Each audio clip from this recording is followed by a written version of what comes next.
ठीक है, तो शुरू करते हैं फिर सेकेंड लेक्चर ऑफ वेक्टर्स। पहले कल की क्लास का एक क्विक रिवीजन कर लिया जाए।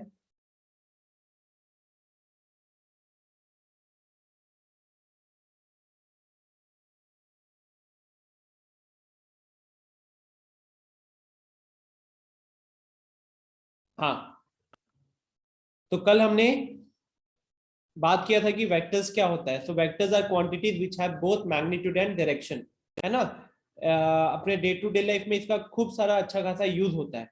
ठीक है, फिर हमने बात किया था कि directed line and directed line segment के बीच में क्या डिफरेंस होता है। Directed line and directed line segment के बीच में क्या डिफरेंस होता है। तो वहां पे हमने ये देखा था कि अगर हमने एक लाइन के ऊपर सीधा डायरेक्शन लगा दिया तो वो एक डायरेक्टेड लाइन कहा जाएगा, लेकिन अगर उसी लाइन के एंड पॉइंट्स को अगर हमने फिक्स कर दिया तो वो हो जाता है डायरेक्टेड लाइन सेगमेंट। और वेक्टर्स कहीं ना कहीं एक तरीके का डायरेक्टेड लाइन सेगमेंट होते हैं। ठीक है, तो वेक्टर क्या होता था वो पढ़े, फिर ये डायरेक्टेड लाइन सेगमेंट का फंडा को समझे। फिर वेक्टर्स का रिप्रेजेंटेशन में क्या होता है कि हम पहले उसका इनिशियल लेटर लिखते हैं, वेक्टर का इनिशियल पॉइंट, फिर उसका फाइनल पॉइंट लिखते हैं। तो ऐसे ए बी बन गया, ठीक है। और उसके ऊपर एरो लगा देते हैं, एरो लगाने से कंफर्म हो जाता है कि ए बी एक वेक्टर है। ओके बाकी पॉइंट ए जो होता है उसको टेल भी कहते हैं, पॉइंट ए को हेड कहते हैं। ए से लेके बी तक का जो डिस्टेंस होता है ना, उस डायरेक्टेड लाइन सेगमेंट में ए बी का जो लेंथ होता है उसी लेंथ को हम कहते हैं उसका मैग्नीट्यूड। डन। फिर बात किए थे हम लोग difference between scalar and vector. तो स्केलर एक नॉर्मल क्वांटिटी होती है जिसमें सिर्फ मैग्नीट्यूड होता है, जैसे कि मास, लेंथ वगैरह। whereas vector is a physical quantity which has both magnitude and direction, example velocity, force वगैरह। तो इसी को फिर कंटिन्यू किए थे और यहाँ से इंपॉर्टेंट पार्ट शुरू होता है, position vector of a point. तो position vector of a point आप कब यूज करोगे, तो आप तब यूज करते हो जब आपको किसी एक पॉइंट का पोजीशन आइडेंटिफाई करना है, लोकेट करना है with respect to a fix point. अब वो फिक्स पॉइंट जनरली ओरिजिन होता है। तो ओरिजिन के रेस्पेक्ट में पी पॉइंट कहाँ पे है, उसका लोकेशन ओरिजिन के रेस्पेक्ट में, वही उसका पोजीशन वेक्टर। उसको लोकेट करने के लिए हम लोग पोजीशन वेक्टर का हेल्प लेते हैं। ठीक है, और हम अगर नॉर्मल ऐसे समझे तो हम ओरिजिन से लेके उस पॉइंट तक उनको ज्वाइन कर देते हैं एक स्ट्रेट लाइन से। तो वो आपका जो लाइन है वो एक्चुअली में एक लाइन सेगमेंट हो जाता है, क्योंकि उसका एक पॉइंट ओ होता है, दूसरा एंड पॉइंट पी होता है। तो इसके कारण वो एक डायरेक्टेड लाइन सेगमेंट हो जाता है और वही उसका पी पॉइंट का पोजीशन वेक्टर कहलाता है। वही आपका पी पॉइंट का पोजीशन वेक्टर कहलाता है। ठीक है, फिर यहाँ पे हमने इसको देखा था एग्जाम्पल को। फिर बात किए थे direction angle and direction cosine. तो एक एक ऑर्डर में चलता है ना, कि पोजीशन वेक्टर जब समझ गए तो वो जब आपने ओपी पोजीशन वेक्टर का जो लाइन बनाया ओरिजिन से ज्वाइन करके, तो अब वो लाइन सेगमेंट जो है वो x axis, y axis and z axis तीनों के साथ उसने कुछ कुछ एंगल बनाए होंगे, है ना। तीनों के साथ उसने कुछ कुछ एंगल बनाए होंगे। उन्हीं एंगल्स को कहा जाता है डायरेक्शन एंगल्स। ठीक है, the angles alpha beta gamma made by the vector, कौन सा vector, position vector, with the positive direction of x y and z axis respectively are called its direction angles. और जब आप उन्हीं डायरेक्शन एंगल्स का cosine ले लेते हो, है ना। निधि कह रही है एनसीईआरटी में दिया है डायरेक्शन रेशियोज एबीसी खुद होते हैं। निधि डायरेक्ट वो एबीसी अलग है, मैंने तो यहाँ पे अल्फा बीटा गामा लिखा हुआ है ना, अल्फा बीटा गामा लिखा हुआ है। ठीक है, तो और जब उन्हीं एंगल्स पे कॉस लगा दिया जाए, cos alpha cos beta cos gamma, तो अब ये उसी वेक्टर के डायरेक्शन कोसाइंस कहलाएंगे। कॉस अल्फा को एल, कॉस बीटा को एम एंड कॉस गामा को एन के फॉर्म में लिखा जाता है। ठीक है, एंड फिर हमने बात किया था डायरेक्शन रेशियोज का। तो डायरेक्शन रेशियो समझने के लिए मैंने आप लोगों को बताया कि डायरेक्शन रेशियोज क्या है, these are values proportional to direction cosines. तो अगर आपने डायरेक्शन कोसाइंस को किसी भी चीज से मल्टीप्लाई कर दिया, तो कोई एक सेम नंबर से मल्टीप्लाई किया तीनों को, तो आपके पास जो नए सेट ऑफ वैल्यूज आएंगे उन्हीं को हम डायरेक्शन रेशियोज कहेंगे। ठीक है, निधि कह रही है कि एबीसी वहां के पॉइंट के कोऑर्डिनेट्स है। हाँ निधि करेक्ट है, यहाँ पे मैंने कहीं पे भी ये नहीं बोला निधि कि जो पी पॉइंट है, पी पॉइंट के कोऑर्डिनेट्स एक्स वाई जेड है। मैंने यहाँ पे कहीं भी नहीं बोला है कि वो हमारे डायरेक्शन रेशियोज या डायरेक्शन, कहीं भी ये नहीं बोला कि वो डायरेक्शन कोसाइन या डायरेक्शन एंगल है। ये जो आप एक्स वाई जेड की बात कर रहे हो ना, मेरे इस डायग्राम के हिसाब से x y z e point का डायरेक्शन रेशियो ही कहलाया जाएगा। ये देखो कैसे, सब कोई देख सकते हो स्टूडेंट। निधि का कहना है कि सर एनसीईआरटी में दिया गया है कि जो पॉइंट का कोऑर्डिनेट्स है ना, वही कोऑर्डिनेट्स उसका डायरेक्शन रेशियो कहलाया जाता है। तो ये बात सही है, क्योंकि अगर आप इस पार्ट को देखते हो तो याद करना, मैंने ट्रायंगल से कॉस लगाया था ट्रायंगल के अंदर, तो मुझे x by r is equal to cos alpha मिला था। तो मुझे वहां से x is equal to r cos alpha मिला, y is equal to r cos beta मिला, z is equal to r cos gamma मिला। अब निधि यहाँ पे cos alpha cos beta cos gamma क्या है? Cos alpha cos beta cos gamma तो आपके डायरेक्शन एंगल्स हैं, और उन डायरेक्शन एंगल्स के साथ हमने क्या किया है, तो हमने तीनों में एक सेम नंबर मल्टीप्लाई किया है r, एक कांस्टेंट मल्टीप्लाई किया है। तो जब हम डायरेक्शन रेशियो डायरेक्शन कोसाइंस में एक कांस्टेंट मल्टीप्लाई कर देते हैं, तो हमारे पास जो नए सेट ऑफ वैल्यूज आते हैं उन्हीं को तो हम डायरेक्शन रेशियो कहते हैं ना।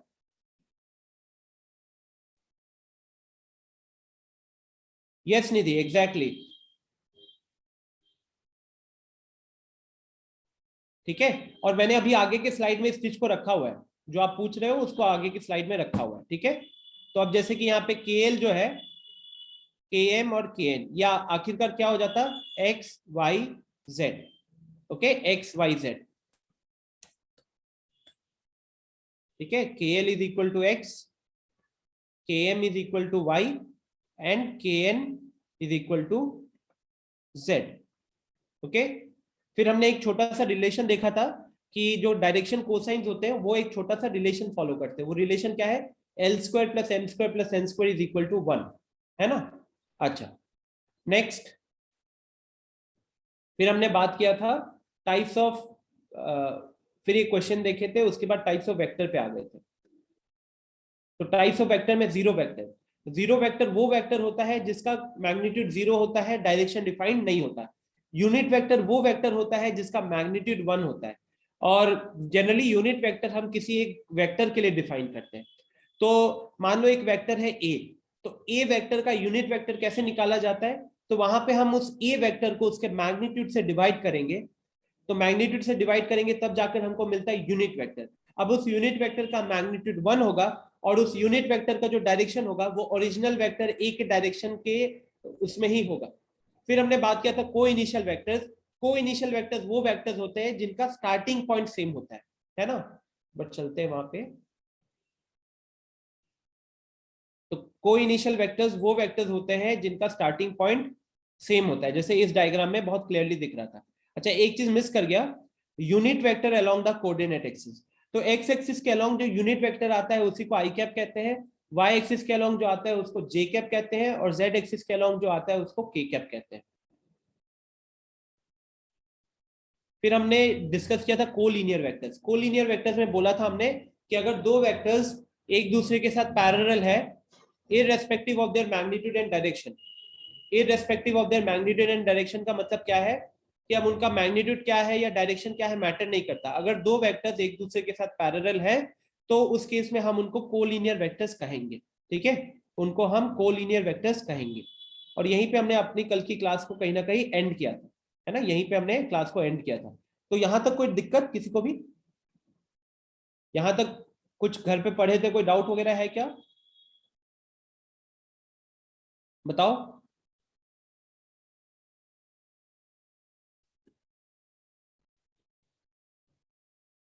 Direction of zero vector, Raghavendra, direction of zero vector is not defined. ठीक है, रैंडम डायरेक्शन है, क्योंकि उस केस में उसका एंड पॉइंट और उसका इनिशियल पॉइंट दोनों सेम रहता है ना।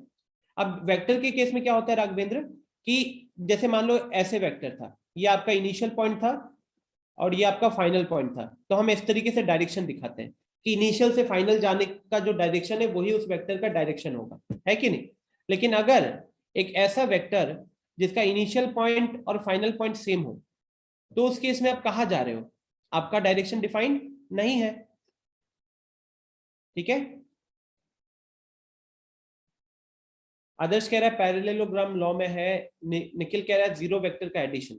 ये सब तो आगे आएगा, ये जो कह रहे हो ये वेक्टर एडिशन की प्रॉपर्टीज में आएंगे निखिल। ठीक है, पैरेललोग्राम लॉ, ट्रायंगल लॉ, ये सब तो अब हमको डिस्कस करना है। तो चलो पहले एक छोटे से सवाल से शुरू करते हैं।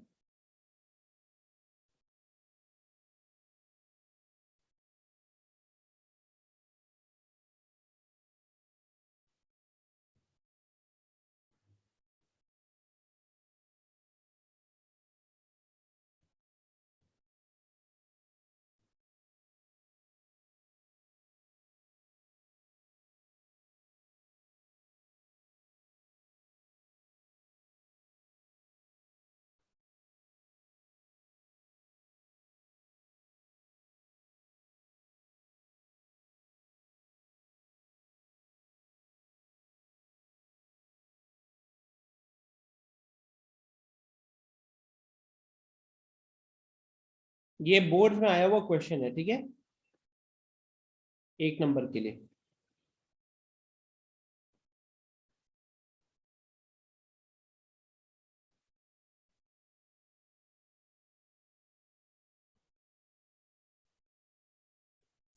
अगर एक वेक्टर है आर वेक्टर जो कि अल्फा बीटा गामा एंगल बनाता है एक्स वाई जेड एक्सिस के साथ, तो sign square alpha plus sine square beta plus sine square gamma की वैल्यू कितनी हो जाएगी? वेरी गुड आनंद, करेक्ट है।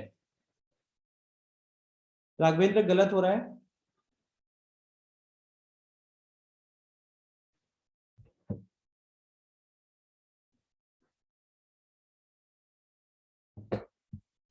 देवांश करेक्ट, आनंद कुमार गलत।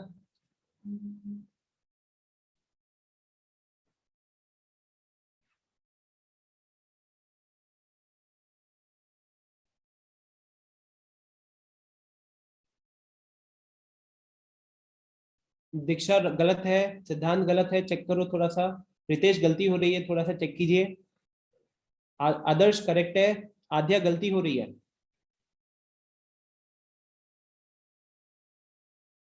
देवांश कह रहा है ये क्वेश्चन फिजिक्स के अरिहंत में दिया हुआ है। निखिल राघवेंद्र करेक्ट। गाइस जिन लोगों का आंसर 1 आया है प्लीज चेक करो क्या गलती हो रही है। आध्या नॉइट्स करेक्ट। त्रिपुरारी करेक्ट है, वेरी गुड। रिया वेरी गुड।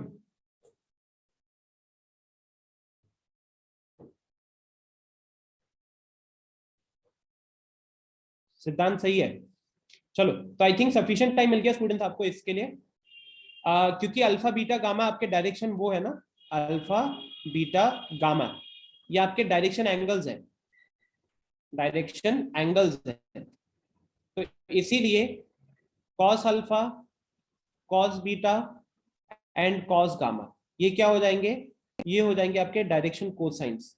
और डायरेक्शन कोसाइंस एक रिलेशन फॉलो करते थे, वो क्या फॉलो करते थे? Cos square alpha plus cos square beta plus cos square gamma, this summation is equal to 1। Okay, this summation is equal to 1। अब लेकिन मैंने आपसे साइन पूछा है, तो आपको क्या करना था? कॉस स्क्वायर को लिखना था 1 माइनस साइन स्क्वायर, ये वाले कॉस स्क्वायर को लिखना था 1 माइनस साइन स्क्वायर बीटा, और आखिर वाले को लिखना था 1 माइनस साइन स्क्वायर गामा, और यही वैल्यू थी 1। ठीक है, यही वैल्यू थी 1। तो फाइनली यहाँ पे अगर सॉल्व करोगे तो 1 प्लस 1 प्लस 1 3, 1 को लेफ्ट हैंड साइड में लाओगे तो 2, 2 is equal to sine square alpha plus sine square beta plus sine square gamma. ठीक है, 2 is equal to sine square alpha plus sine square beta plus sine square gamma, ये अपना सम निकल कर आता है। ठीक है, ये अपना सम निकल कर आता है। क्लियर है ये चीज? Sign square alpha, sign square beta, sign square gamma को राइट में भेजा, राइट में जो 1 था उसको लेफ्ट में लेकर आए हैं, तो 1 प्लस 1 प्लस 1 3 हो रहा था, लेफ्ट एक एक 1 लेफ्ट से आया है तो वो 3 माइनस 1 2 हो जाएगा। तो जिन जिन लोगों का आंसर 1 आ रहा था, I hope now it is clear. ठीक है, तो ध्यान रखिएगा, जल्दी जल्दी में आंसर आपने 1 किया था क्योंकि आपको cos square alpha plus cos square beta plus cos square gamma की वैल्यू 1 याद थी, लेकिन साइन स्क्वायर के केस में सिचुएशन चेंज हो जाएगा ना। ठीक है, अच्छा इसी पे एक और सवाल था।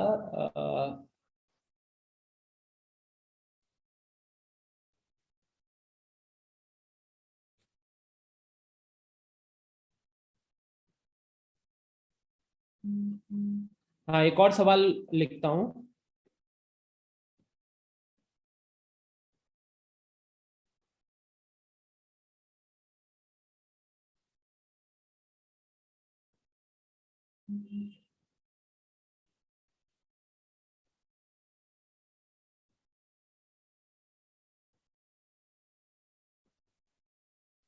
Find the value of cos two alpha plus cos two beta plus cos two gamma. इसकी वैल्यू क्या होगी?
Very good, very good. Raghavendra, Anand correct है।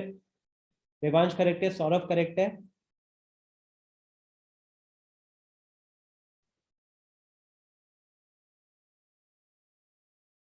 दिव्यांशु सही है। अब जिन लोगों को दिक्कत हो रही है, देखो, कभी भी आपको क्वेश्चन की स्टार्टिंग में अगर बोल रहा है कि कोई एक vector alpha beta gamma angle बना रहा है एक्स वाई जेड एक्सिस के साथ, तो इससे अपन को ये समझ में आ रहा है कि अपने को डायरेक्शन एंगल दिया हुआ है। और डायरेक्शन एंगल दिया हुआ है और हमसे पूछ अगर रहा है वो एंगल रिलेटेड कुछ, तो कहीं ना कहीं वो डायरेक्शन कोसाइन वाला जो रिलेशन होता था ना, cos square alpha plus cos square beta plus cos square gamma is equal to 1, उस रिलेशन का यूज होता ही होता है हमेशा। ठीक है, हमेशा होता है। तो अब जैसे कि अगर आपको ये रिलेशन याद है कि जो कॉस स्क्वायर अल्फा होता है वो आपका कॉस टू अल्फा जो होता है वो 2 cos स्क्वायर अल्फा -1 के बराबर होता है। 2 cos स्क्वायर अल्फा -1 के बराबर होता है। सिमिलरली कॉस टू बीटा क्या हो जाएगा? 2 cos स्क्वायर बीटा -1 के बराबर हो जाएगा। और कॉस टू गामा क्या हो जाएगा? तो 2 cos स्क्वायर गामा -1 के बराबर हो जाएगा। तो अब आपको क्या दिख रहा है कि वो जो टू टू टू टू दिख रहा है ना, 2 2 2, तो हमने उन तीनों टर्म्स में से 2 कॉमन ले लिया। इसमें से, इसमें से और इसमें से 2 कॉमन ले लो, तो ब्रैकेट में बचेगा cos square alpha plus cos square beta plus cos square gamma.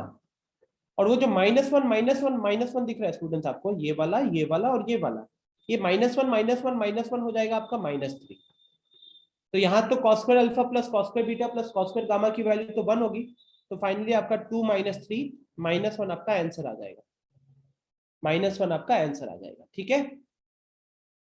आद्या गलती है। आद्या, तुमने तो टॉपिक खत्म कर रखा है। दोनों क्वेश्चंस के सवाल तुमने आंसर गलत किए हैं। निधि के सर, पिछले 5 मिनट में क्या करवाए थे एक बार बता दीजिए, नेटवर्क इशू था। निधि, बस ये क्वेश्चन आपके सामने जो दिख रहा है ना, यही चला है कि अगर एक वेक्टर आर है जो अल्फा बीटा गामा एंगल बना रहा है एक्स वाई जेड एक्सिस के साथ, तो sign square alpha plus sine square beta plus sine square gamma की वैल्यू पूछी गई थी। ठीक है, तो उसकी वैल्यू निकल कर आई है 2। सॉल्यूशन आपके सामने है।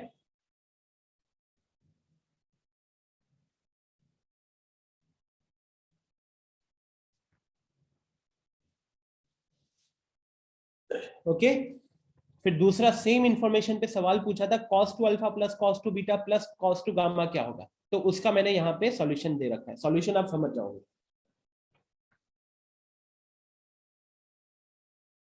ठीक है, नोट कर लीजिए। तो जिन लोगों ने नहीं किया फटाफट नोट कीजिए, 1 मिनट का टाइम दे रहा हूं।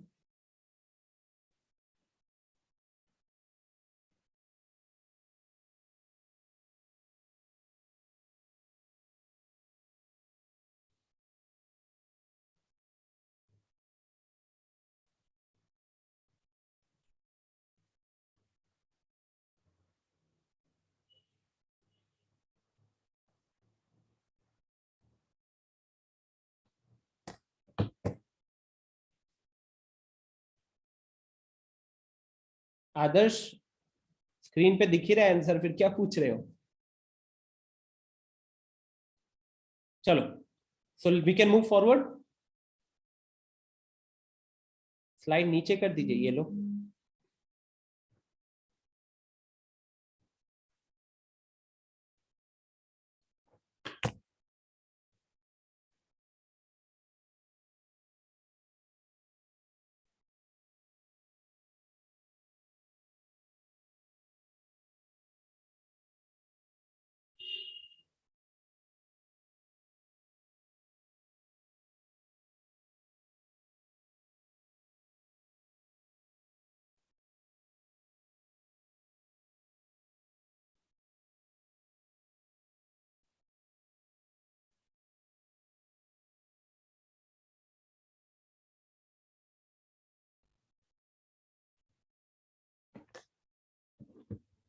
ठीक है,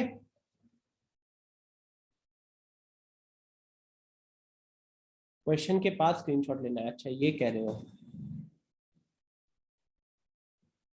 ओके, चलो फिर वी कैन नाउ।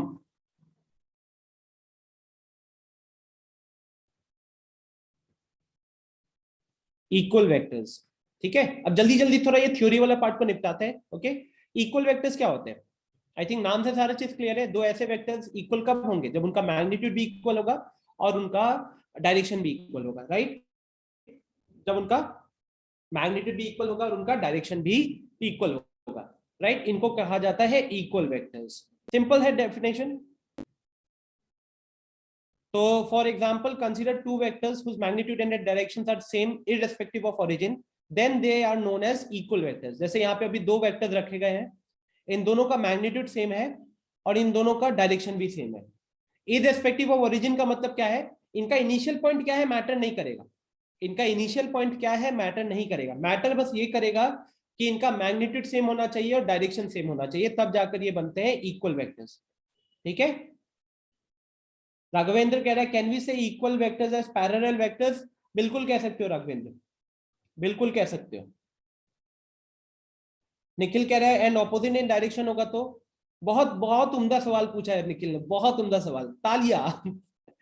ऑब्वियस सी बात है, जब ऑपोजिट इन डायरेक्शन होगा तो वो इक्वल वेक्टर नहीं कहलाया जाएगा। कोई चीज इक्वल कब होती है? जब सब कुछ सेम हो, है कि नहीं? ये कहा जाएगा negative of a vector. A vector whose magnitude is same as that of a given vector but direction is opposite to that of it। इसका मतलब है कि अगर आपके सामने एक वेक्टर A है और एक वेक्टर B है, दोनों का मैग्नीट्यूड सेम है लेकिन दोनों के डायरेक्शंस अपोजिट है, तो उस केस में A को B का नेगेटिव कहा जाएगा या B को A का नेगेटिव कहा जाएगा। डायरेक्शन, ये नीचे का डायग्राम देख लीजिए, दोनों का मैग्नीट्यूड सेम दिख रहा है, एक का डायरेक्शन लेफ्ट है दूसरे का डायरेक्शन राइट है। ठीक है, नेगेटिव भी पैरेलल होगा। एग्जैक्टली exactly, राघवेंद्र नेगेटिव भी पैरेलल होगा। क्यों? क्योंकि डायरेक्शन ऑपोजिट है ना। अब अगर कोई चीज एक अगर ऐसे चल रहा है और दूसरा उसके ऑपोजिट चल रहा है, ठीक है, तो यहाँ पे ऑब्वियस सी बात है वो दोनों एक दूसरे के पैरेलल होंगे ही होंगे। नहीं तो थोड़ा भी एंगल ऊपर नीचे हुआ ना तो फिर वो क्या कहते हैं ऑपोजिट कैसे होगा? एक पॉइंट पे जाके पीछे चलेगा तो इंटरसेक्ट कर जाएगा, है ना? तो पैरेलल होंगे राघवेंद्र, परफेक्ट है। आदर्श पूजा सर पैरेलल में मैग्नीट्यूड इक्वल होना जरूरी थोड़े ना है? ये कहाँ पे बोला हम लोगों ने? पैरेलल मतलब पैरेलल लाइंस, है ना? पैरेलल लाइंस क्या होती है, वो वाला फंडा। ठीक है, तो क्या क्या चीज देख चुके हैं? इक्वल वेक्टर, इक्वल वेक्टर वो वेक्टर होते हैं जिनका मैग्नीट्यूड भी सेम होता है और डायरेक्शन भी सेम होता है। एंड नेगेटिव वेक्टर क्या होता है? तो नेगेटिव वेक्टर्स वो वेक्टर्स होते हैं जिनका मैग्नीट्यूड तो सेम होता है लेकिन डायरेक्शन ऑपोजिट हो जाते हैं, जिनका डायरेक्शन ऑपोजिट हो जाते हैं। ठीक है, बेसिक एक एक नंबर का छोटा मोटा डेफिनेशन है। चलो तो फटाफट एक बार इसका ये अपनी कॉपी में ड्रॉ करो, आपके एनसीईआरटी का ही क्वेश्चन है।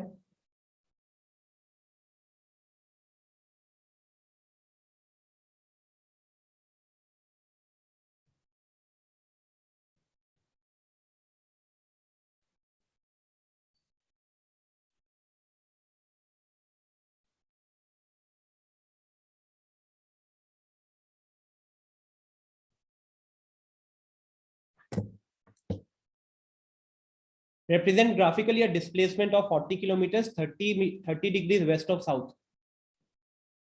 कॉपी में बनाओ। निधि कह रही है इस टाइप का क्वेश्चन तो फिजिक्स में किए हुए हैं।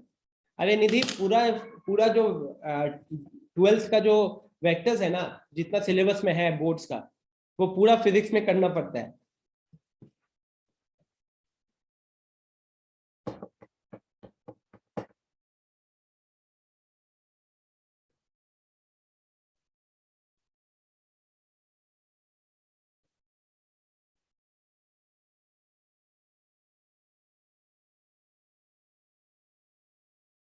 किया क्या सबने? मार्क ड्रॉ कर लिया अपनी कॉपी में? आदर्श तो लेटा होगा, आदर्श उठना पड़ेगा इसके लिए अभी आपको, या फिर वो एक गले वाला प्रॉब्लम चल रहा है?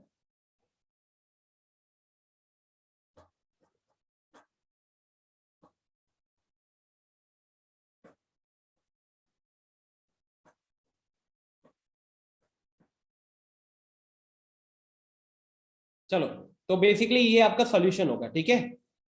ये देखो, नॉर्थ साउथ ईस्ट वेस्ट, अब वहां पे क्या बोला गया था? 30 degrees west of south. West of south मतलब साउथ से वेस्ट की तरफ जाना होगा, साउथ से वेस्ट की तरफ जाना होगा। ओ से लेके पी तक का आपका वो ये मतलब ये ओपी वेक्टर हो गया आपका, ठीक है। और ये क्वेश्चन और ये सॉल्यूशन दोनों के दोनों एनसीईआरटी के है, ठीक है। एनसीईआरटी में ये क्वेश्चन एग्जांपल्स में कहीं पे। चलो, तो अब आते हैं यहां से वो वाला हिस्सा जो मेरे हिसाब से सबसे ज्यादा इंपॉर्टेंट होता है चैप्टर में।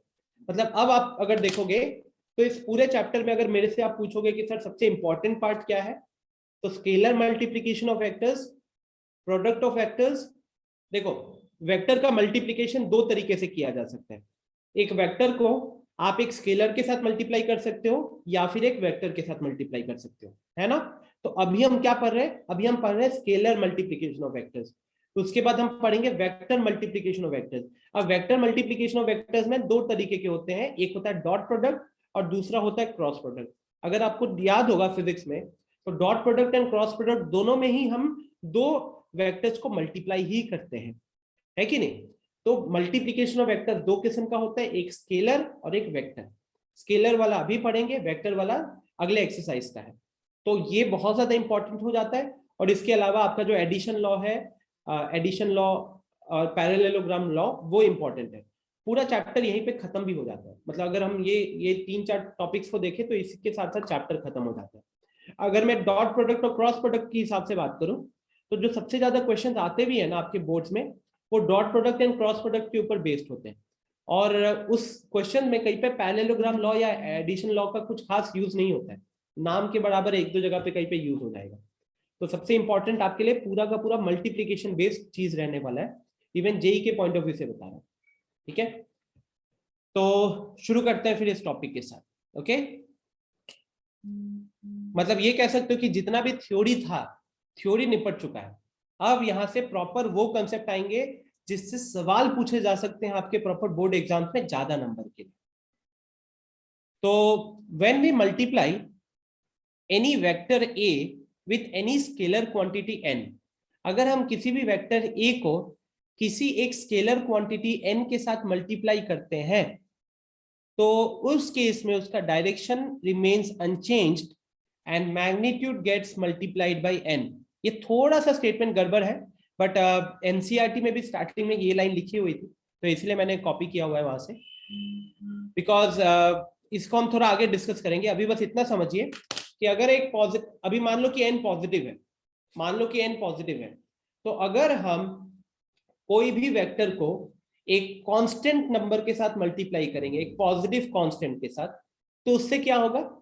उससे आपका जो वेक्टर का लेंथ है वो उतना टाइम्स मल्टीप्लाई हो जाए, उतना टाइम्स बढ़ जाएगा। तो मान लो एक वेक्टर था a, उसको 5 से मल्टीप्लाई किया, तो अब एक नया वेक्टर बनेगा जिसका length 5 into length of A vector के बराबर होगा, और उसका डायरेक्शन लेकिन ए वेक्टर जितना ही होगा। जिस डायरेक्शन में ए वेक्टर जा रहा था, 5 इंटू ए वेक्टर भी उसी डायरेक्शन में जाएगा। तो ये है सिंपल सा फंडा स्केलर मल्टीप्लीकेशन ऑफ वेक्टर। अब नीचे इस लाइन को जरा पढ़िएगा एक बार, सबको खुद से।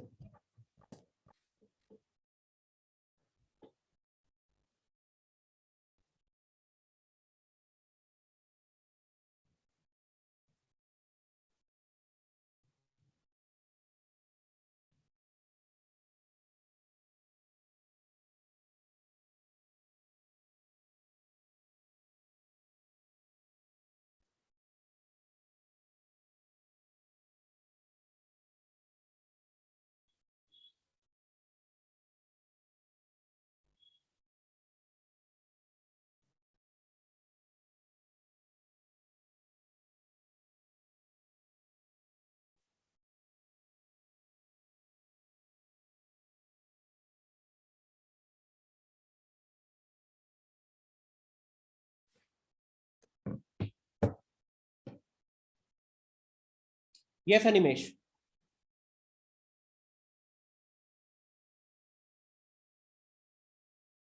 ठीक है, तो चलो suppose we have a vector a, मान लो हमारे पास एक वेक्टर ए था,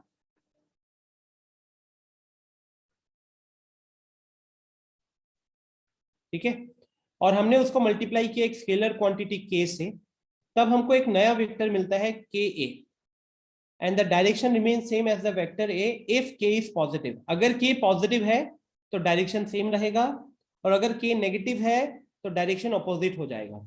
ठीक है, तो इसको समझने के लिए यहाँ पे मैं ऐसे एक छोटा सा एग्जांपल लेता हूं कि मान लो ये मेरा वेक्टर था ए वेक्टर, ठीक है, ये मेरा ए वेक्टर था। अब अगर मैं 2 से मल्टीप्लाई करूंगा, अगर मैं 2 से मल्टीप्लाई करूंगा तो ये हो जाएगा आपका 2a वेक्टर, और अगर मैं -2 से मल्टीप्लाई करूंगा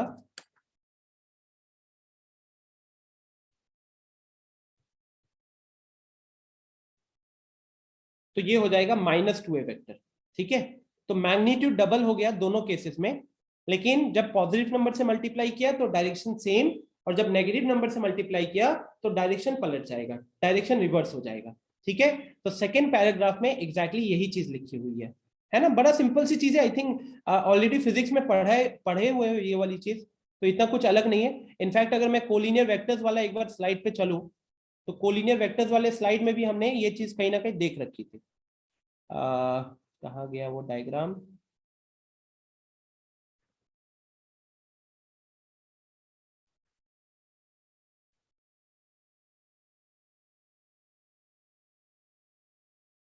है ना, तो ये कोलिनियर वेक्टर्स में कहीं ना कहीं ये चीज थोड़ी सी देख रखी थी हम लोगों ने। तो क्या लर्निंग है यहाँ पे? यहाँ पे सिंपल सी चीज है कि हमारे पास कोई भी अगर एक वेक्टर है, उसको अगर आपने किसी स्केलर से मल्टीप्लाई किया तो एक नया वेक्टर मिलेगा, उस नया वेक्टर का मैग्नीट्यूड भी के टाइम्स हो जाएगा, और डायरेक्शन जो होगा वो के वैल्यू पे डिपेंड करेगा, पॉजिटिव है या नेगेटिव है। अगर के पॉजिटिव हुआ तो डायरेक्शन सेम, और अगर के नेगेटिव हुआ तो डायरेक्शन रिवर्स हो जाएगा। आदर्श कह रहा है कि सेकेंड पैरा के लास्ट लाइन में का होगा ना सर?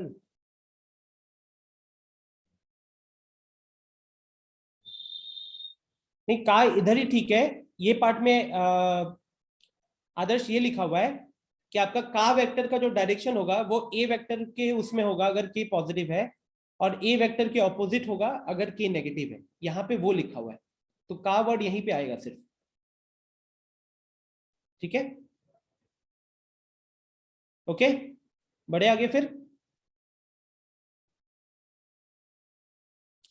ठीक, नेक्स्ट, तो यहाँ पे वो सेम चीज जो मैंने पीछे बनाया था वो यहाँ पे है।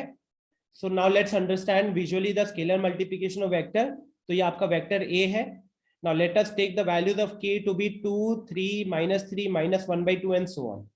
तो अब आप देख सकते हो, 2 किया तो डबल हो गया, पॉजिटिव था इसलिए डायरेक्शन सेम। 3 किया तो 3 गुना हो जाएगा, डायरेक्शन सेम। -3 किया तो डायरेक्शन पलट जाएगा, एंड -½ किया तो अब आपका मैग्नीट्यूड भी आधा हो जाएगा, वो ऊपर वाले का मैग्नीट्यूड का आधा हो जाएगा। ये मैंने एक्चुअली फोटो थोड़ा जूम किया ना, तो इसलिए लेंथ थोड़ा सेम दिख रहा है। तो -½ करोगे तो लेंथ आधा हो जाएगा और डायरेक्शन रिवर्स हो जाएगा। ठीक है, तो आखिर के दो केसेस में नेगेटिव नंबर से मल्टीप्लाई होने के कारण डायरेक्शन रिवर्स हो रहा है, और पहले दो केसेस में पॉजिटिव नंबर से मल्टीप्लाई होने के कारण डायरेक्शन सेम हो रहा है। ठीक है, तो आई थिंक ये कॉन्सेप्ट तो समझ में आ गया। अब आते हैं जल्दी से इसके प्रॉपर्टीज के ऊपर। ये प्रॉपर्टीज इंपॉर्टेंट होंगी बिकॉज इसका यूज क्वेश्चंस में आते रहता है। सिद्धांत पूछ रहा है के 5 हुआ तो? सिद्धांत, जब हम स्केलर से मल्टीप्लिकेशन की बात कर रहे हैं तो we talk about a non zero scalar. ठीक है, यहाँ पे जो भी आप देख रहे हो it's a non zero scalar. ठीक है, यहाँ पे एन आपका नॉन जीरो होगा, नॉन जीरो स्केलर।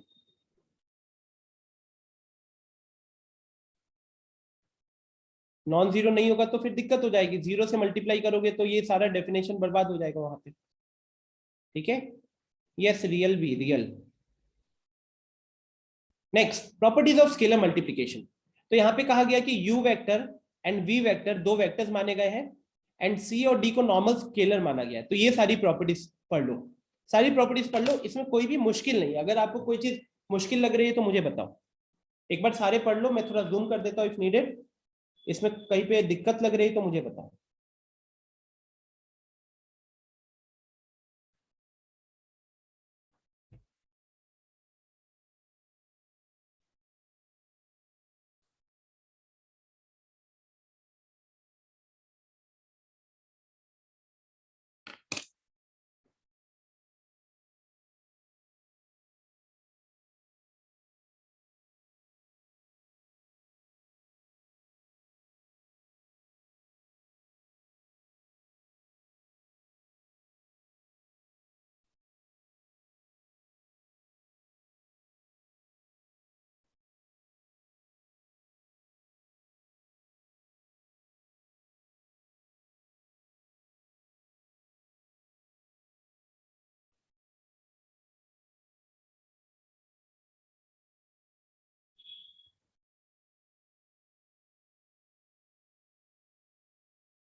कर देता हूँ निमेश।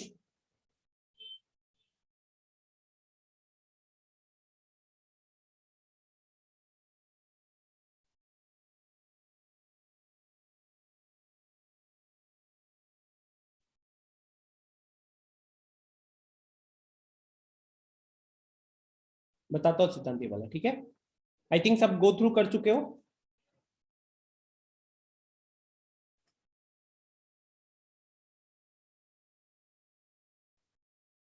अब अगर एक बार मैं आप लोग को ले जाना चाहूंगा आपके उस पे एनसीईआरटी पे, ठीक है।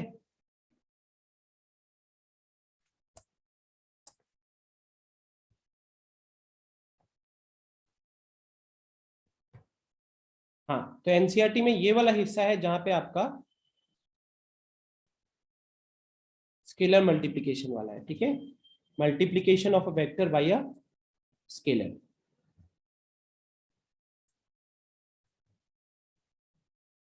अब यहाँ पे अगर हम प्रॉपर्टी देखें ना, प्रॉपर्टी के हिसाब से तो आपको ज्यादा प्रॉपर्टी नहीं दिखेगा।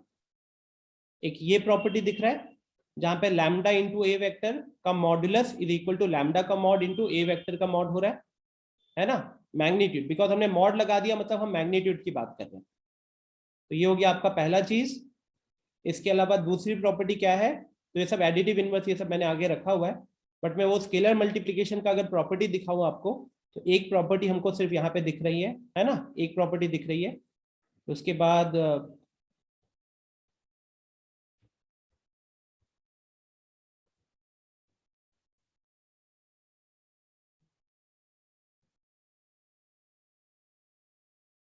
फिर ये एक्सरसाइज के एंड में दिख रही है, दिखाता हूँ अभी आप लोगों को। हाँ, ये वाला। और ये आपके बाकी प्रॉपर्टीज, ठीक है। के into a vector plus M into a vector. तो ये कायदे से यही प्रॉपर्टीज अगर आपको समझ में आ गई तो काफी है। बाकी मैंने बुक को रीड कर लिया था, उस थोड़ा सा एक दो प्रॉपर्टी आपको यहाँ पे एक्स्ट्रा दिख रहा होगा, बट वो एक्चुअली में केसेस है।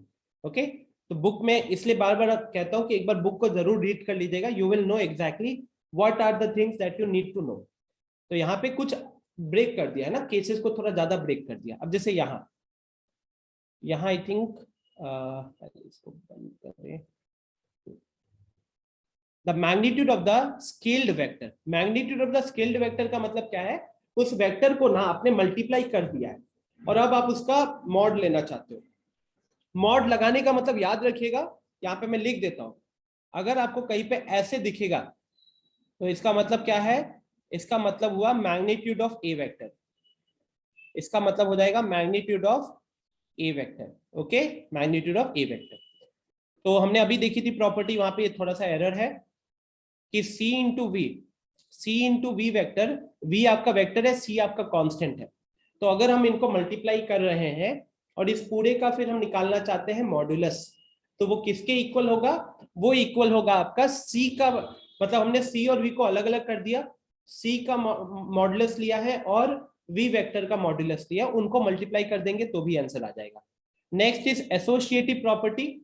एसोसिएटिव प्रॉपर्टी कह रहा है कि अगर आपके पास एक du वेक्टर था जहां पे u वेक्टर में d मल्टीप्लाई था, d वाज अ स्केलर, और इस पूरे du पे आपने c मल्टीप्लाई किया, तो इसकी वैल्यू आप ऐसे भी निकाल सकते थे कि आपने पहले c और d को मल्टीप्लाई कर दिया और c और d को मल्टीप्लाई करके आपने u वेक्टर के साथ फिर मल्टीप्लाई किया स्केलर को।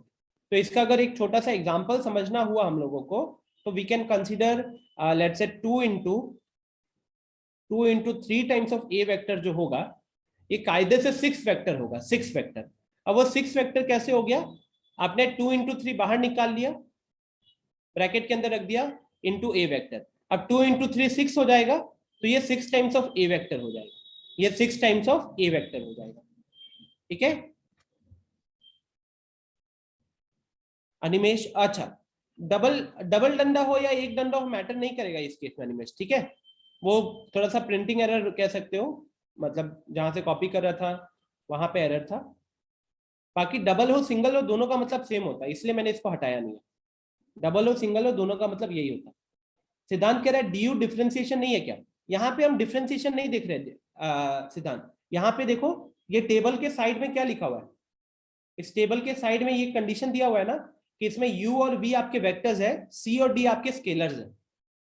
u and v are vectors, c and d are scalars, तो इसलिए ये टेबल उसके अकॉर्डिंग बना गया है। तो अगर हमको du दिख रहा है सिद्धांत, इसका मतलब है u वेक्टर के साथ d स्केलर मल्टीप्लाई किया गया है। Okay next commutative property. Commutative property कहता है कि cu is equal to uc, simple है। डिस्ट्रीब्यूटिव प्रॉपर्टी, अब डिस्ट्रीब्यूटिव प्रॉपर्टी में यहाँ पे दो केसेस दिखाए गए हैं। एक दिखाया गया है जहां पे दो स्केलर्स ऐड हो रहा था और उसके बाद आप उसको मल्टीप्लाई कर रहे हो किसी वेक्टर में, so that is equal to कि आपने u वेक्टर को c के साथ मल्टीप्लाई किया, u वेक्टर को d के साथ मल्टीप्लाई किया और उसके बाद दोनों को ऐड किया। दूसरा हो गया जहां पे आपका दो वेक्टर्स ऐड हो रहे हैं और उस पे हमारा स्केलर मल्टीप्लाइड है, तो उस केस में that will be equal to cu plus cv, that will be equal to cu, मतलब u वेक्टर को c से मल्टीप्लाई किया प्लस v वेक्टर को c से मल्टीप्लाई किया। तो एक तरीके से नॉर्मल अलजेब्रा के जैसा भी सोच सकते हो, यहाँ पे अभी देख सकते हो it's like a proper normal algebra जैसा लग रहा है ना। अब आइडेंटिटी प्रॉपर्टी, आइडेंटिटी प्रॉपर्टी याद करो, जैसे हम लोग क्लास 8 में रैशनल नंबर वगैरह पढ़ते थे ना, तो हम वहां पे देखते थे कि कभी भी किसी नंबर में अगर 1 मल्टीप्लाई करते हो ना तो उससे नंबर का आइडेंटिटी चेंज नहीं होता है, तो हम वहां पे कहते थे 1 is the additive multiplicative identity, 1 is the multiplicative identity वहां कहते थे। तो यहाँ पे आपका आइडेंटिटी प्रॉपर्टी क्या है, आइडेंटिटी प्रॉपर्टी वो चीज है जहां पे आप एक वेक्टर को अगर 1 से मल्टीप्लाई कर रहे हो तो उससे आपका वेक्टर का आइडेंटिटी चेंज नहीं होगा। ठीक है आनंद, हाँ मैट्रिक्स में भी हमको इस तरीके की प्रॉपर्टी थोड़ी सी दिखती है। Next multiplicative property of -1। Multiplicative property of -1 कह रहा है कि अगर आपने किसी भी वेक्टर को -1 से मल्टीप्लाई किया तो उससे क्या होगा, उससे वेक्टर का मैग्नीट्यूड चेंज नहीं होगा लेकिन डायरेक्शन चेंज हो जाएगा। तो यहाँ पे अगर मेरे को कुछ लिखना हुआ तो आई विल राइट कि magnitude is same, magnitude is same but direction reverses, direction reverses. तो स्टूडेंट सिंपल सा, अगर अभी तक देखोगे तो प्रॉपर अलजेब्रा जैसा चल रहा है, बिल्कुल भी कोई हेडेक नहीं लेना है। एंड आखिरी मल्टीप्लिकेटिव प्रॉपर्टी ऑफ जीरो, अगर हम किसी भी वेक्टर को जीरो के साथ मल्टीप्लाई करते हैं तो वो जीरो वेक्टर बना देता है उसको, तो उसके कारण हमारे पास जीरो वेक्टर आता है। अब जीरो वेक्टर आया मतलब मैग्नीट्यूड भी जीरो हो जाएगा और डायरेक्शन भी अनडिफाइंड होगा। आकाश कह रहा है कि सर एक बार फर्स्ट वाला फिर से रिपीट कर दीजिए।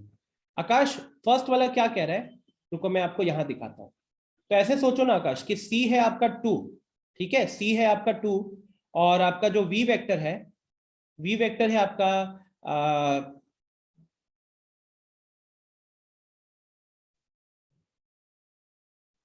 2i 3j प्लस √3k, ऐसे मान लो, ठीक है, 3i plus 2i plus 3j plus √3k हो गया। तो अगर आपको c इंटू वी वेक्टर का मैग्नीट्यूड निकालने के लिए दिया गया, c इंटू वी वेक्टर का मैग्नीट्यूड निकालने दिया, तो वो कैसे निकालोगे? तो पहले तो आपको वेक्टर को मल्टीप्लाई करना पड़ेगा। वेक्टर को मल्टीप्लाई करोगे तो 2 टाइम्स करोगे तो ये हो जाएगा आपका 4i cap plus 6j cap plus 2√3k cap. और जब आप इसका मैग्नीट्यूड निकालोगे ना, तो इसका मैग्नीट्यूड आपका निकल कर आएगा, मतलब वो √4 स्क्वायर प्लस 6 स्क्वायर प्लस 2√3 का स्क्वायर करोगे तो ये आपका निकल कर आएगा 32 आ जाएगा रूट के अंदर। और 32 आ गया तो ये आपका क्या बन जाएगा फिर, सॉरी 32 नहीं आएगा ना, 16 प्लस 36 52, 52 प्लस 12 64 हो जाएगा, 64 हो जाएगा, है ना 64। तो ये आपका बन गया 8। अब यही चीज कैसे निकल कर आएगी, तो c का मॉड इंटू वी वेक्टर का मॉड। तो c का मॉड, c तो 2 है ना, तो 2 का मॉड तो 2 ही रहेगा। और वी वेक्टर का मॉड क्या होगा, तो वी वेक्टर का जो मॉड है 2 स्क्वायर प्लस 3 स्क्वायर प्लस √3 का स्क्वायर, तो वो आपका निकल कर आएगा 16। तो √16 तो होता है 4, तो 2 इंटू 4 कितना हो गया, 2 इंटू 4 हो गया 8। देख सकते हो दोनों केस में हमको वैल्यू 8 मिल रही है, दोनों केस में हमको वैल्यू 8 मिल रही है, ठीक है। तो यही प्रॉपर्टी है। अब इसको ये समझो ना कि आपको अगर कोई वेक्टर को मल्टीप्लाई किए हो किसी कांस्टेंट से, और उसके बाद अगर आपको उसका मॉड्यूलस निकालना है, तो उससे क्या होता है कि बहुत बार एक्सप्रेशन बड़े बड़े हो गए ना। देखो जैसे यहाँ पे 2 था 4 हो गया, 3 था 6 हो गया, √3 था 2√3 हो गया, तो नंबर्स बड़े बड़े हो गए। अब हमको उस नंबर का स्क्वायर कैलकुलेट करने में ज्यादा मेहनत लगेगा, हमको उस नंबर का स्क्वायर कैलकुलेट करने में ज्यादा मेहनत लगेगा। तो हम क्या कर सकते हैं, हम कांस्टेंट को बाहर निकाल लेंगे, अंदर जो वेक्टर बचेगा उसका मॉड निकाल लेंगे, और उस मॉड में फिर हम कांस्टेंट को मल्टीप्लाई कर देंगे, तो हमारा थोड़ा काम आसान हो जाएगा, ठीक है।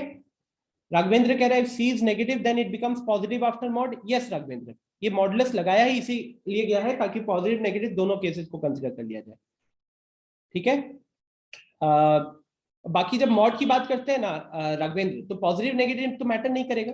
जैसे सी वेक्टर और माइनस सी वेक्टर दोनों का तो मैग्नीट्यूड सेम रहता है, सिर्फ डायरेक्शन ऑपोजिट रहेगा ना।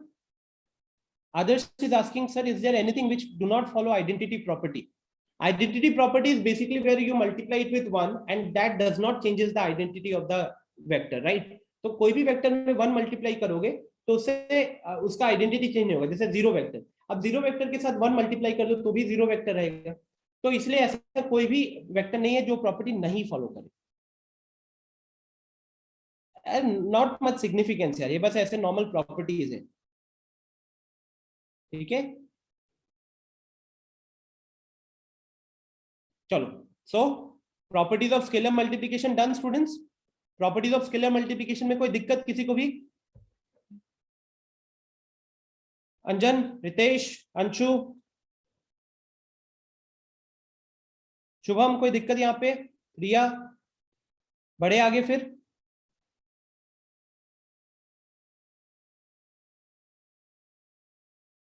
ठीक है,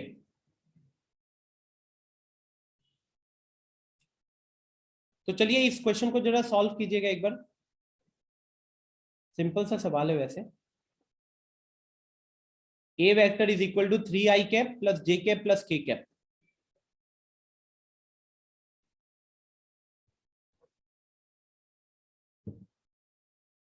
स्टार्टिंग में इसी टाइप के क्वेश्चन है आपके एक्चुअली बुक में, छोटे मोटे क्वेश्चन है।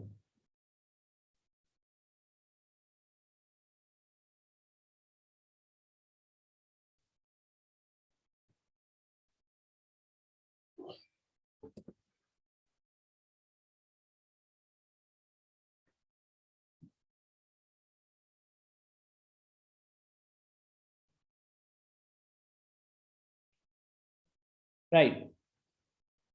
आनंद 13 नहीं होगा ना, 15 हो जाएगा वो। हाँ ठीक है, मतलब हर चीज को 5 गुना कर दो, हर कंपोनेंट को 5 गुना कर दो।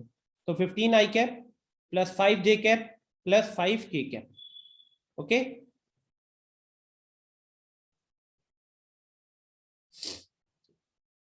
नेक्स्ट अब आते हैं एडिशन ऑफ वेक्टर्स के ऊपर। ऑलरेडी फिजिक्स में कर चुके हो इसको, राइट?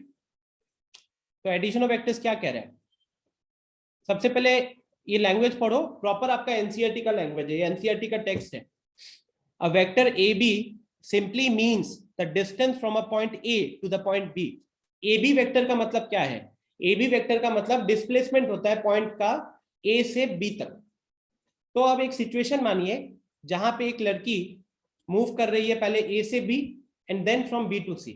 तो पहले लड़की यहां पे थी, वो पहले ए से बी की तरफ गई है, फिर बी से सी की तरफ गई है। तो उसने जो नेट डिस्प्लेसमेंट किया है, टोटल डिस्प्लेसमेंट, वो टोटल डिस्प्लेसमेंट कैसे ऑब्टेन कर सकते हो? इनिशियल पॉइंट और फाइनल पॉइंट को एक स्ट्रेट लाइन से ज्वाइन कर दोगे तब, है ना? तो यहाँ पे वही चीज लिखी गई है, the net displacement made by the girl from point A to the point C is given by the vector AC and expressed as AC vector is equal to AB vector plus BC vector, है ना?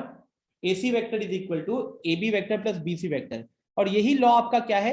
यही है आपका triangle law of vector addition. Simple सा फंडा है, ए से B तक गए, फिर बी से सी तक गए हो, तो आपका नेट डिस्प्लेसमेंट क्या होगा? तो नेट डिस्प्लेसमेंट होगा ए से सी तक। और यही जो AC वेक्टर है that is equal to your AB vector plus BC vector. जब आप AC को ज्वाइन किए हो ना, तो एक ट्रायंगल जैसा शेप बन जाता है।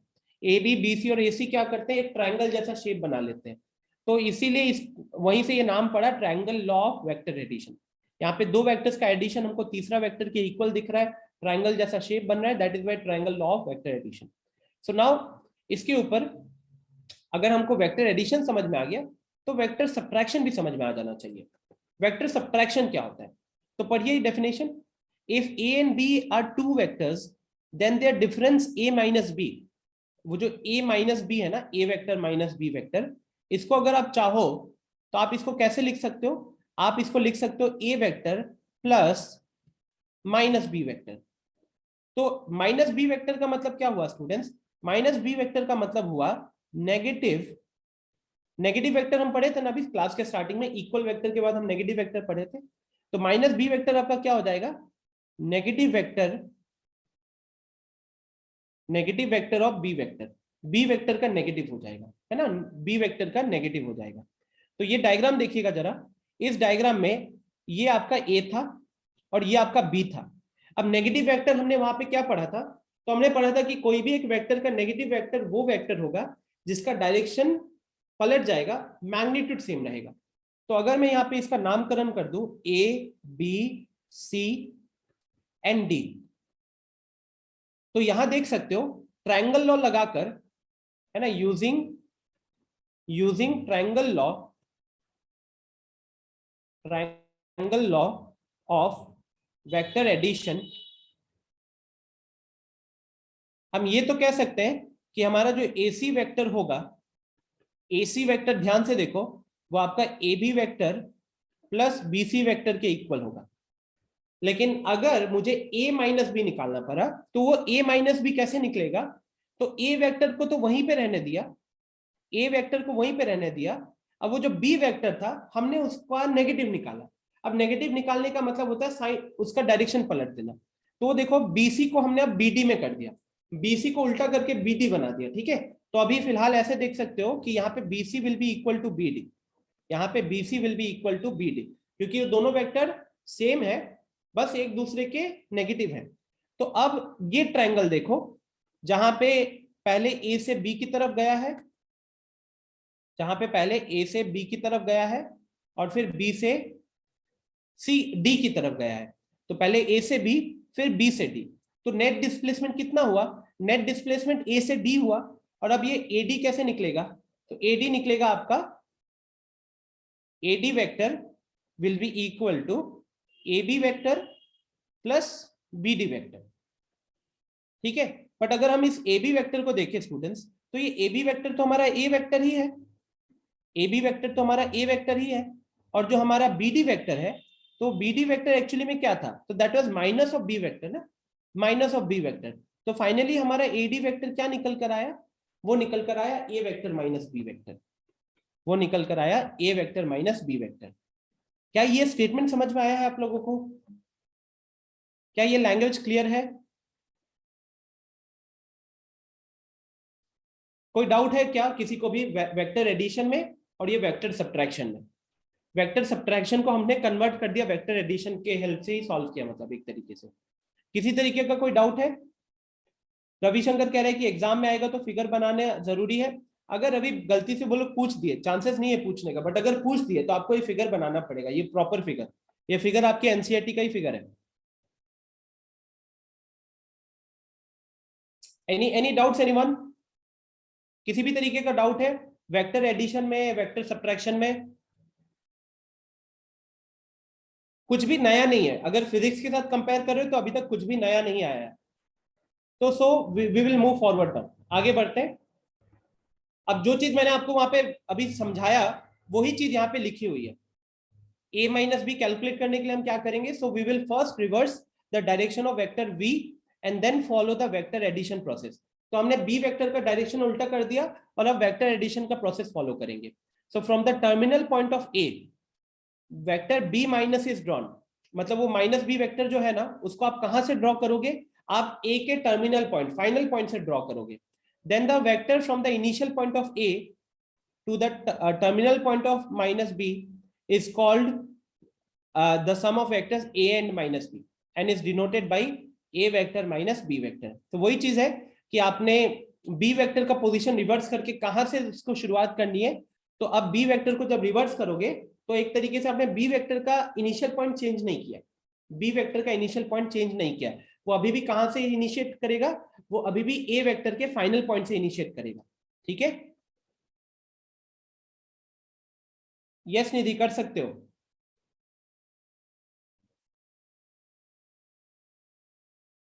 अब आता है parallelogram law of vector addition. तो पैरेललोग्राम ऑफ वेक्टर एडिशन क्या कहता है, सिंपल सा डेफिनेशन है, डेफिनेशन पढ़ लो एक बार, आपको एक खुद समझ में आ जाएगा।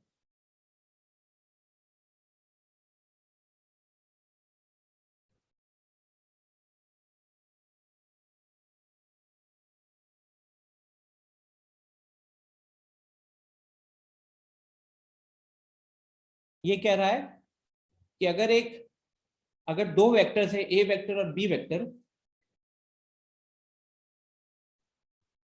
यस आदर्श? सर इसी में डाउट था सर। क्या डाउट है बताइए। सर पहले बताइएगा या फिर पूछ लो। मैं बता देता हूँ फिर पूछ लेना। ठीक यस। है, तो ये कह रहा है कि अगर हमारे पास दो वेक्टर्स है ए वेक्टर और बी वेक्टर, जिसको हमने रिप्रेजेंट किया है एक पैरेललोग्राम के दो एडजेसेंट साइड्स के हेल्प से, जिसको हमने रिप्रेजेंट किया है एक पैरेललोग्राम के दो एडजेसेंट साइड्स के हेल्प से, तो उस केस में उन दोनों वेक्टर्स का जो सम होगा वो क्या होगा, तो वो उसके डायगोनल के इक्वल होगा। ठीक है, डायगोनल के मैग्नीट्यूड, उसका उसका जो सम होगा वो एक नया वेक्टर होगा, और उस नए वेक्टर का जो मैग्नीट्यूड होगा वो डायगोनल के लेंथ के इक्वल होगा, और उसका जो डायरेक्शन होगा वो उनके कॉमन पॉइंट से शुरू होगा। कहां से शुरू होगा, ये वाला language, and direction by the diagonal of the parallelogram through their common point. तो अब इनका कॉमन पॉइंट क्या था, तो हमारा ओ बी वेक्टर और ओ ए वेक्टर हमारे दो वेक्टर्स थे जो एडजेसेंट साइड्स हैं, तो इनका कॉमन पॉइंट हो गया ओ। ठीक है, ये हमारा कॉमन पॉइंट हो गया। तो आप ये कह सकते हो कि इनिशियली ऐसा कुछ ऐसा बना हुआ था, इनिशियली कुछ इस तरीके से बना हुआ था। ठीक है, मैं इसको यहां पे बना रहा हूं ओ ए बी। ठीक है, तो इनिशियली स्टूडेंट्स कुछ ऐसा था, ओ ए इस डायरेक्शन में, ओ बी इस डायरेक्शन में। तो अब इसको हमने क्या किया, पैरेललोग्राम पहले कंप्लीट किया। अब पैरेललोग्राम कंप्लीट करने के लिए क्या करना पड़ेगा, तो बाकी के दोनों साइड्स बनाने पड़ेंगे पैरेलल। तो यहाँ पे जो अब हम बना रहे हैं ये ओबी के पैरेलल होगा, और यहाँ पे जो हम बना रहे हैं वो ओ ए के पैरेलल होगा। ठीक है, तो ये एक तरीके से आप कह सकते हो कि ये एक कंस्ट्रक्शन किया गया। एंड नाउ अब हमको डायगोनल ड्रॉ करना है। डायगोनल कहां से ड्रॉ करोगे आप? तो उनके कॉमन पॉइंट से ड्रॉ करोगे। तो OA और OB का कॉमन पॉइंट क्या है? O है ना, O है। तो O से हमने शुरू किया और ये जो OC बनेगा, this will be my diagonal. ठीक है, this will be my diagonal. So if this is A vector and this is B vector, तो ये वाला आपका हो जाएगा A vector plus B vector. ठीक है, अब क्योंकि OA वेक्टर और BC वेक्टर दोनों सेम है, तो ये भी A वेक्टर हो जाएगा, and OB vector and AC vector exactly same है, तो इसलिए ये भी B वेक्टर हो जाएगा। So is this clear Animesh? हाँ आदर्श, अभी पूछिए क्या पूछना है। सर यही डाउट था सर कि वो जो कॉमन पॉइंट वाला था ना सर, डायगोनल उसका रिजल्टेंट उसका डायगोनल होता है। हम्म और सर अगर हम लोग को बी वेक्टर निकालने को दे दिया तो सर लूप लॉ लगाएंगे, तो हम्म सर वो ए वेक्टर प्लस बी वेक्टर का डायरेक्शन में कंफ्यूजन था। अच्छा, तो लूप लॉ ऐसे आप लोगों ने फिजिक्स में लगाया हुआ है, यहाँ पे एनसीईआरटी में अगर हम बात करें तो एनसीईआरटी में नहीं है। लूप लॉ तो यही कहता है ना आपको, एक बार उसको भी डिस्कस कर लेते हैं, बट यहाँ पे आपको जरूरत नहीं पड़ेगी। अगर हम यहाँ बात करें ना, एनसीईआरटी में तो बिल्कुल जरूरत नहीं पड़ेगी। तो लूप लॉ क्या कहता है कि इन ट्रायंगल, जैसे ऊपर in the above triangle, in the above triangle, triangle का नाम दे देते हैं OAC।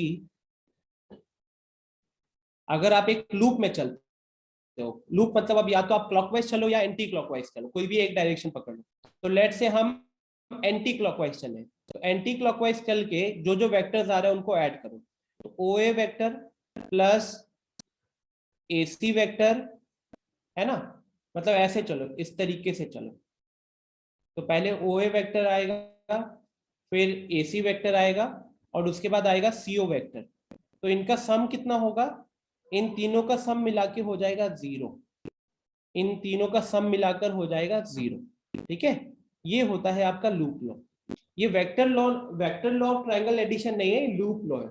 लूप लॉ कहता है कि एक ट्रायंगल में अगर आप चारों साइड्स, एक ट्रायंगल के तीनों साइड्स को एक ही ऑर्डर में अगर आप उनको ऐड कर रहे हो ना, वेक्टर्स को ऐड कर रहे हो, तो उस केस में जो आपका सम हो जाएगा वो 0 हो जाएगा। ठीक है, क्या लॉजिक है? तो ये OA vector plus AC vector, अगर आप इतने को देखते हो, इतने को, तो यहाँ पे तो वेक्टर लॉ एडिशन लगा दो, तो उस हिसाब से ये बन जाएगा आपका OC वेक्टर। तो एक OC वेक्टर है और दूसरा आपका CO वेक्टर है। अब दोनों वेक्टर्स का मैग्नीट्यूड तो सेम है, लेकिन डायरेक्शन क्या है? अलग अलग है। तो जब दो वेक्टर्स का मैग्नीट्यूड सेम है लेकिन डायरेक्शन ऑपोजिट है, तो फिर इसलिए क्या बन जाएंगे? 0 वेक्टर बन जाएंगे। ठीक है, ये 0 वेक्टर बन जाएंगे। Clear? So this is the logic. तो चलो, ट्रायंगल पैरेललोग्राम लॉ खत्म हो गया अगर, so we can move to the next part. अभी भी 7 मिनट बाकी है हमारे पास। नेक्स्ट, जल्दी से ये फटाफट छोटी छोटी प्रॉपर्टीज है उसको कवर कर लेते हैं। Properties of vector addition, commutative law. तो ये डायग्राम आपको दिख रहा है। कम्यूटेटिव लॉ क्या कहता है? ये कहता है कि A vector plus B vector will be equal to B vector plus A vector. तो ये चीज को प्रूव करने के लिए आप लेफ्ट हैंड साइड का ट्रायंगल ले लो, मतलब ट्रायंगल ABC देख लो। ट्रायंगल ABC में ये निकल कर कैसे आ रहा है, और दूसरे के लिए आप ऊपर वाला ट्रायंगल उठा लो, ट्रायंगल ADC। ठीक है, बाकी ये सिंपल सी चीज है, आई थिंक सबको समझ में आ रहा है कि A vector plus B vector will be equal to B vector plus A vector. यही आपका कम्यूटेटिव प्रॉपर्टी है। तो इन सब में मैं ज्यादा टाइम नहीं स्पेंड कर रहा। एसोसिएटिव प्रॉपर्टी, ठीक है, एसोसिएटिव प्रॉपर्टी क्या होता था, यहाँ पे लिख देता हूं कि अगर A vector plus B vector plus C vector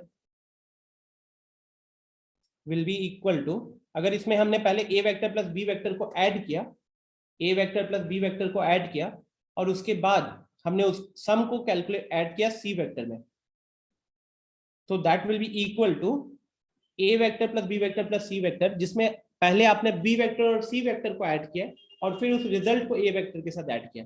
तो इसके लिए आपके सामने ये दो डायग्राम्स देख लो। ठीक है, थोड़ा जूम कर देता हूं, इस डायग्राम को देखिए। तो ये जो ब्लू कलर से बना हुआ है, यहाँ पे देखो A वेक्टर आपका क्या है, सो PQ is the A vector, PQ is the A vector, QR is the B vector, and RS is the C vector. तो ये कैसे निकाला गया? अगर हम लेफ्ट हैंड साइड को देखना चाहते हैं तो लेफ्ट हैंड साइड को स्टूडेंट्स अगर ऑब्जर्व करेंगे तो हमें पहले हमने ए प्लस बी वेक्टर करना है। तो ए वेक्टर हमारा पी क्यू हो गया और बी वेक्टर हमारा क्यू आर हो गया। तो अब ट्रायंगल कौन सा फॉर्म होगा? ट्रायंगल फॉर्म होगा आपका पी आर, है ना, ट्रायंगल फॉर्म होगा पी आर। तो उस triangle law of vector addition के हेल्प से हम ये कह पाएंगे कि हमारा पी आर वेक्टर जो होगा वो A B plus B C A vector plus B vector के इक्वल होगा। ठीक है, तो मैं यहाँ पे लिख रहा हूँ लेफ्ट हैंड साइड के लिए ये आपका हो जाएगा पी आर वेक्टर। ओके, और सी वेक्टर क्या है? सी वेक्टर है आपका आर एस वेक्टर। तो आप डायग्राम देखो जल्दी से। तो डायग्राम अगर देखोगे तो आपका ये पी आर वेक्टर है, पी आर वेक्टर है पी से आर की तरफ, फिर आर एस वेक्टर हो गया आर से एस की तरफ। तो ट्रायंगल कंप्लीट करने के लिए क्या करना पड़ेगा? अब आपको जाना पड़ेगा पी से एस की तरफ, है ना, आपको जाना पड़ेगा पी से एस की तरफ।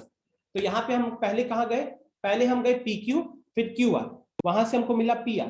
तो पी आर को हमने कंबाइन किया आर एस के साथ, पी आर को कंबाइन किया आर एस के साथ, और वहां से हमको क्या मिला? वहां से हमको मिला पी एस वेक्टर। अब आते हैं राइट हैंड साइड के लिए। तो राइट हैंड साइड में क्या है कि पहले हम B vector plus C vector कर रहे हैं ना, पहले हम B vector plus C vector कर रहे हैं। ध्यान से देखोगे तो दोनों का डायग्राम सेम है, मतलब दोनों में सेम क्वाड्रिलेटरल का यूज किया गया है। तो क्यू आर वेक्टर हमारा बी वेक्टर है, आर एस वेक्टर हमारा सी वेक्टर है। तो पहले यहाँ पे Q R vector plus R S vector calculate करोगे तो वेक्टर लॉ से वो निकल कर आएगा क्यू एस वेक्टर, है ना, वेक्टर लॉ से निकल कर आएगा ये क्यू एस वेक्टर। और यही आपका क्यू एस वेक्टर क्या है? B vector plus C vector है। तो मैं उसको यहाँ पे लिखता हूँ। तो B vector plus C vector आपका क्यू एस वेक्टर हो गया, और ए वेक्टर आपका क्या है? तो ए वेक्टर आपका पी क्यू वेक्टर है। तो P Q vector plus Q S vector. अब इस डायग्राम को देखिए, तो अब ये ट्रायंगल बन रहा है पी से क्यू, क्यू से एस, पी से क्यू, क्यू से एस। तो इसका सम कितना होगा? इसका सम आपका पी से एस के बराबर हो जाएगा, इसका सम आपका पी से एस के बराबर हो जाएगा। तो ये हो जाएगा आपका पी एस वेक्टर। ठीक है, सो this is your R H S. अब दोनों ही केस, दोनों ही साइड में आप देख सकते हो कि रेड कलर का जो इक्वेशन लिखा था, वो रेड कलर का इक्वेशन दोनों साइड से सेम ही वेक्टर को रिप्रेजेंट कर रहा है, पी एस वेक्टर। मैग्नीट्यूड भी सेम है, डायरेक्शन भी सेम है, सेम लाइन को रिप्रेजेंट कर रहा है, सेम डायरेक्टेड लाइन सेगमेंट को रिप्रेजेंट कर रहा है। So this proves that vector follow distributive property, vector follow associative property. Okay, additive identity. तो ये एडिटिव आइडेंटिटी हमने जो डिस्कस किया था ना, यहाँ पे वेक्टर के लिए क्या हो जाएगा? तो वेक्टर के लिए हो जाएगा कि अगर आपने ए वेक्टर में एक जीरो वेक्टर ऐड किया तो वो आपका ए वेक्टर ही रहेगा। ठीक है, so zero vector is the additive identity here, zero vector is the additive identity. ये आपको ऐसे याद रहना चाहिए, मैंने एग्जाम पे ऑब्जर्व किया हुआ है, वो एक एक नंबर में भी पूछ देते कभी कभार ये सब चीज। एडिटिव इनवर्स, तो एडिटिव इनवर्स क्या होता है? ए वेक्टर के साथ जब हम माइनस ए वेक्टर को ऐड करेंगे तो रिजल्ट कितना आ जाता है? जीरो वेक्टर आ जाता है। ए वेक्टर के साथ माइनस ए वेक्टर ऐड करोगे तो आपको रिजल्ट जीरो वेक्टर मिलेगा। तो जीरो वेक्टर मिलना, तो इस केस में so minus of A vector is the additive inverse, is the additive inverse of a vector, है ना। कोई भी a वेक्टर का एडिटिव इनवर्स क्या हो जाएगा? Minus A vector. इसको आप नेगेटिव भी कह सकते हो, negative vector, negative of the vector. Aadarsh कह रहा है इसके प्रूफ नहीं आते सर। नहीं, इसके प्रूफ नहीं आते आदर्श, इसके प्रूफ नहीं आते। ये बस मैंने अभी आपको समझा दिया कि कैसे हुआ है। ठीक है, सिंपल सा प्रूफ था इसीलिए बता दिया। मुश्किल सा प्रूफ होता है, एग्जाम में आता नहीं तो मैं नहीं बताता। ओके, तो क्या क्या चीजें देख ली हमने। इसके बाद हमारा क्वेश्चन है। ठीक है, क्वेश्चन मैं छोड़ दूंगा स्लाइड में, आप अटेम्प्ट कर लेना। तो जल्दी से देख लेते हैं। हमने डिस्कस किया यहाँ पे वेक्टर लॉ एडिशन, फिर हमने देखा difference of vectors, difference of vectors के बाद हमने देखा parallelogram law of vector addition. इसके नीचे मैंने आपको लूप लॉ भी बता दिया। फिर हमने प्रॉपर्टीज ऑफ वेक्टर एडिशन देखा, जिसमें commutative property, associative property, additive identity and additive inverse, इन चारों के ऊपर हमने बात की।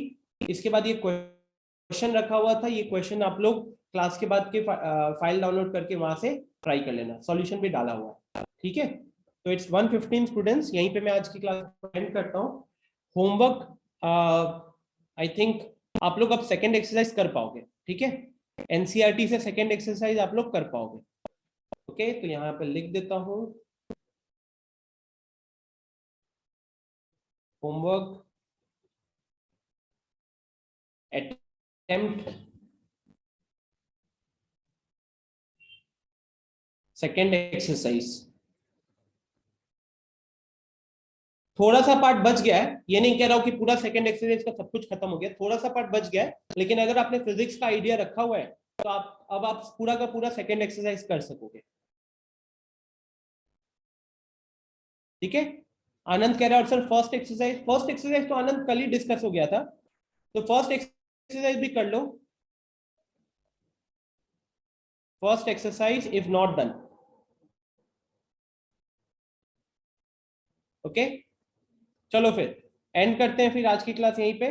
Bye everyone, take care.